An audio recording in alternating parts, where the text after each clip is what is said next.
महाविद्या में माँ छिन्नमस्तिका हैं, उनका सर धड़ से अलग है। वो अपना स्वयं गर्दन काट के दोनों तरफ जो जोगनियाँ हैं उनको अपना खून पिला करके युद्ध के मैदान में जीवित किए हैं।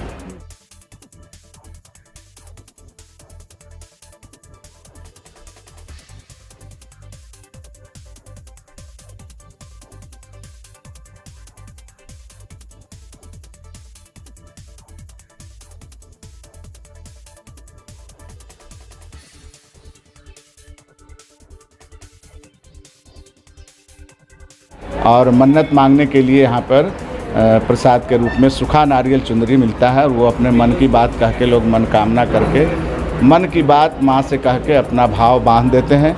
कार्य जब पूरा हो जाता है तो आकर के खोलते हैं।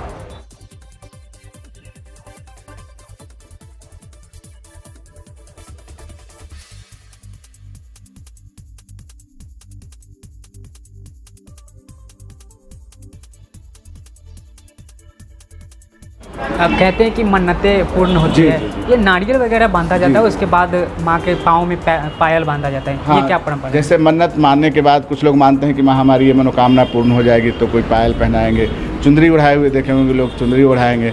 तो जो लोग अपना मानते हैं, जिस तरह से चढ़ावा चढ़ाने के लिए पूरा होने के बाद आकर के अपना चढ़ाते हैं।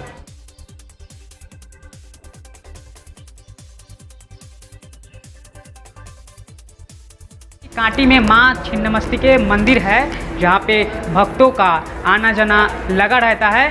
हज़ारों हज़ार की संख्या में कांटी में माँ छिन्नमस्तिके मंदिर में भक्त आते हैं। छिन्नमस्तिके मंदिर रजरप्पा में देखा जाता है। रजरप्पा में काफ़ी भीड़ होती है। ऐसा ही दृश्य मुजफ्फरपुर के कांटी में आपको देखने को मिलेगा। सबसे पहले तो तस्वीर देखिए कि माँ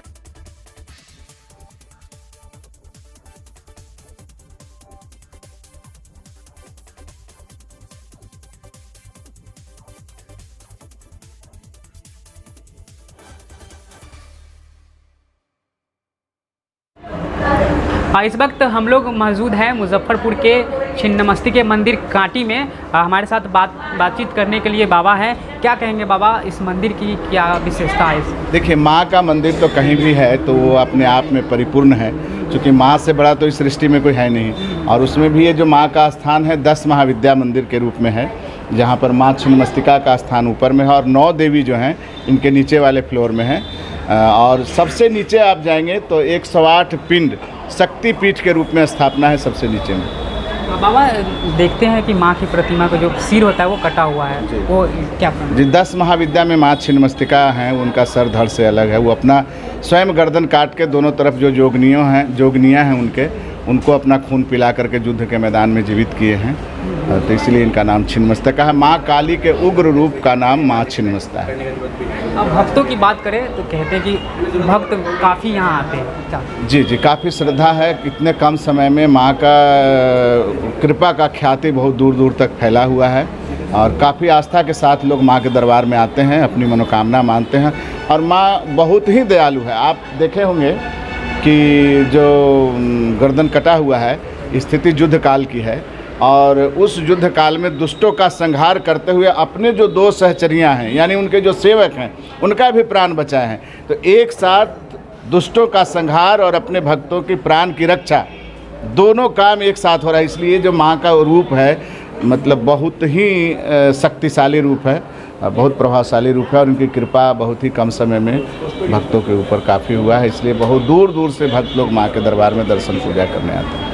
अब कहते हैं कि मन्नतें पूर्ण होती है। ये नारियल वगैरह बांधा जाता है, उसके बाद माँ के पाँव में पायल बांधा जाता है। हाँ, ये क्या परंपरा है? जैसे मन्नत मानने के बाद कुछ लोग मानते हैं कि माँ हमारी ये मनोकामना पूर्ण हो जाएगी तो कोई पायल पहनाएंगे, चुंदरी उड़ाए हुए देखे होंगे लोग, चुंदरी उड़ाएंगे। तो जो लोग अपना मानते हैं, जिस तरह से चढ़ावा चढ़ाने के लिए पूरा होने के बाद आकर के अपना चढ़ाते हैं। और मन्नत मांगने के लिए यहाँ पर प्रसाद के रूप में सूखा नारियल चुंदरी मिलता है और वो अपने मन की बात कह के लोग मनोकामना करके मन की बात माँ से कह के अपना भाव बांध देते हैं। कार्य जब पूरा हो जाता है तो आकर के खोलते हैं। और ज़्यादातर भीड़ भाड़ मंदिर में कब होती है? नवरात्रि के समय में? हाँ, नवरात्र के समय में तो काफ़ी मतलब माँ का ही पूजा है तो सारे जितने भी माँ के स्थल हैं सामान्य तौर पर सब जगहों पर माँ के दरबार में भीड़ बढ़ जाती है। और ऐसे लोग अपना प्रतिदिन आते जाते रहते हैं दर्शन। बाबा बहुत सारे मंदिरें होती है कि पट बंद कर दिया जाता है, कहते हैं कि छिन्नमस्ती के मंदिर में पट बंद नहीं होता जी है। नहीं, एक बार माँ का पट जो सुबह खुलता है सो शाम संध्या आरती पूजन के बाद 7 बजे बंद होती है। सुबह 6 बजे से शाम 7 बजे तक माँ का मंदिर में दर्शन पूजा नियमित रूप से होते रहता है। खुलल रहता जी जी। है। क्या परिचय हुआ बाबा?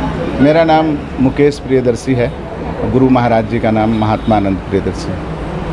तो छिन्नमस्ती के मंदिर के पुजारी जी हैं जिन्होंने इस मंदिर की विशेषता को बताया। आप अगर नहीं आए हैं तो एक बार माँ का दर्शन करने ज़रूर आए। आप देख रहे थे मुजफ्फरपुर नाउ।